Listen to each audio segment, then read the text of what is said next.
నమస్తే, welcome to elite media. Telangana రాష్ట్రానికి పెట్టుబడుల పర్వం అయితే కొనసాగుతుంది. ఒకవైపు 1,72 కోట్ల రూపాయలతో హైదరాబాద్లో పెట్టుబడులు పెట్టేందుకు రాష్ట్ర ప్రభుత్వం ఒప్పందాలు చేసుకున్నట్లుగా కాంగ్రెస్ పార్టీ నాయకులు చెప్తున్నారు. ఒకవైపు ఈ విధానంతో రాష్ట్రానికి ఉపాధి పెరిగే అవకాశం ఉంది, పరిశ్రమలు పెద్ద ఎత్తున తరలి వచ్చే అవకాశం ఉంది అని చెప్పి కాంగ్రెస్ ప్రభుత్వం, సీఎం రేవంత్ రెడ్డి, ఇటు కాంగ్రెస్ నాయకులు కూడా భావిస్తున్నారు.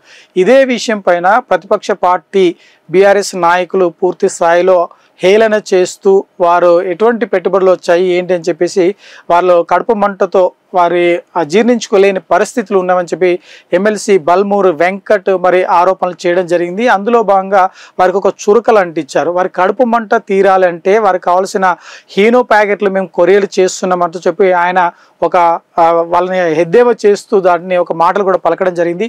ఆ వీడియో ఏంటి, ఆయన మాట్లాడిన తీరేంటో ఒకసారి చూద్దాం. ఇది బల్మూరు వెంకట్ మాట్లాడినా. దీన్ని తట్టుకోలేక జీర్ణించుకోలేక ఒక కడుపు మంటతోటి దీనిపైన విషం చిమ్మే ప్రయత్నం బీఆర్ఎస్ పార్టీ నాయకులు కల్వకుంట్ల తారక రామారావు గారు చేస్తారు.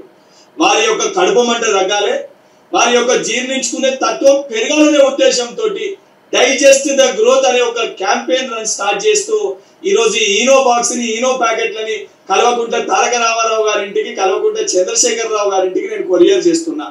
అదే విధంగా వారి కడుపు మంట, అదే విధంగా మనం చేస్తున్న డెవలప్మెంట్ ని వారు తట్టుకోలేక జీర్ణించుకోలేక వారు చేస్తున్న దాన్ని జీర్ణించుకోవాలంటే తెలంగాణ రాష్ట్ర వ్యాప్తంగా ఉన్న కాంగ్రెస్ పార్టీ శ్రేణులందరితో కూడా నేను విజ్ఞప్తి చేస్తున్నా. ఈ ఈనో డబ్బాల్ని, ఈనో ప్యాకెట్లని కేసీఆర్ గారికి, కేటీఆర్ గారింటికి అదే విధంగా బీఆర్ఎస్ పార్టీ నాయకులు ఎవరైతే జీర్ణించుకోలేకపోతున్నారో వారికి కొరియర్ చేయండి. కనీసము మనం చేస్తున్న డెవలప్మెంట్ ని జీర్ణించుకునే తత్వాన్ని ఈనో ప్యాకెట్ల ద్వారా వారు కొంచెమన్నా జీర్ణించుకుంటారు. దానితో పాటు మేము చేస్తున్న సంక్షేమాన్ని తట్టుకోలేక నోటికి వచ్చినట్టు బీఆర్ఎస్ పార్టీ నాయకులు మాట్లాడుతున్నారు. కేటీఆర్ గారు ఏది పడుతుంది ఒక ట్విట్టర్ పిట్ట లెక్క ట్విట్టర్ లో ఏది పడుతుంది పెడుతున్నారు. బిడ్డ, ఏదైతే తెలంగాణ రాష్ట్రాన్ని అభివృద్ధి పదంలో ముందుకు తీసుకెళ్లడమే మా ప్రభుత్వ ధ్యేయము, మా ప్రభుత్వ లక్ష్యము.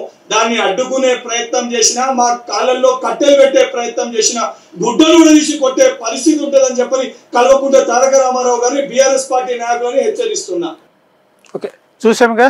ఇది అంటే ఆయన మాట్లాడుతున్న వ్యవహారం ఎట్లా ఉందంటే, ఖచ్చితంగా మేము అభివృద్ధి పథంలో ముందుకు సాగుతున్నాము, సంక్షేమ పథకాలను అడ్డుకునేందుకు బీఆర్ఎస్ నాయకులు కానీ ప్రతిపక్ష నాయకులు పూర్తి స్థాయిలో అడ్డుకునే ప్రయత్నం చేస్తున్నారు, కాళ్ళలో కట్టబెట్టి పడగొట్టే ప్రయత్నం చేస్తున్నారని చెప్పేసి ఆయన ఆరోపించారు. ముఖ్యంగా ప్రభుత్వం తీసుకున్న సంక్షేమ పథకాలు కావచ్చు, అభివృద్ధి పేరుతో చేసుకున్న ఒప్పందాలు కావచ్చు, విదేశీ పెట్టుబడులు కావచ్చు, ఇలా అనేక రకాలుగా అభివృద్ధి చేస్తుంటే అడ్డుకునే ప్రయత్నం చేస్తున్నారు. ఈ పెట్టుబడులను కానీ, ఈ ఒప్పందాలను కానీ, లేదంటే ప్రభుత్వం తీసుకున్న సంక్షేమ పథకాలను కానీ చూసిన తర్వాత బీఆర్ఎస్ నాయకులు, ముఖ్యంగా కేటీఆర్ కావచ్చు, మిగతా వారి బృందం కావచ్చు, ఎక్కడ కూడా జీర్ణించుకునే పరిస్థితి లేదు. కాబట్టి ఇకపైన ఒక కొత్త క్యాంపెయిన్ స్టార్ట్ చేశాము. ఆ క్యాంపెయిన్ ఏంటంటే వాళ్ళ జీర్ణక్రియ పెంచుకునే విధంగా, డైజెస్టివ్ సిస్టమ్ పెంచుకునే విధంగా ఈనో ప్యాకెట్లను వారికి స్వయంగా మరి వారికి పంపిణీ చేస్తాము, లేదంటే కొరియర్ ద్వారా పంపిస్తామని చెప్తున్నారు. ఎవరైతే ప్రభుత్వ పథకాలను అడ్డుకుంటున్నారో, లేదా సంక్షేమ పథకాలను అడ్డుకుంటున్నారో, ప్రభుత్వం చేస్తున్న అభివృద్ధిని అడ్డుకుంటున్నారో వారందరికీ కూడా మేము తిరిగి గుణపాఠం చెప్తాము. వారికి కావాల్సిన డైజెస్ట్ చేసుకునే విధంగా కావాల్సిన ఈనో ప్యాకెట్లను కూడా మేము అందిస్తామని చెప్పేసి ఈయన వివరిస్తున్నారు. నిజానికి మరి ఇప్పుడున్న పరిస్థితిలో కేటీఆర్ ప్రభుత్వం పైన ఎప్పటికప్పుడు ట్విట్టర్ వేదికగా ఆయన అస్త్రాలను సిద్ధం చేసుకుంటూ వదులుతున్న పరిస్థితి కనిపిస్తుంది.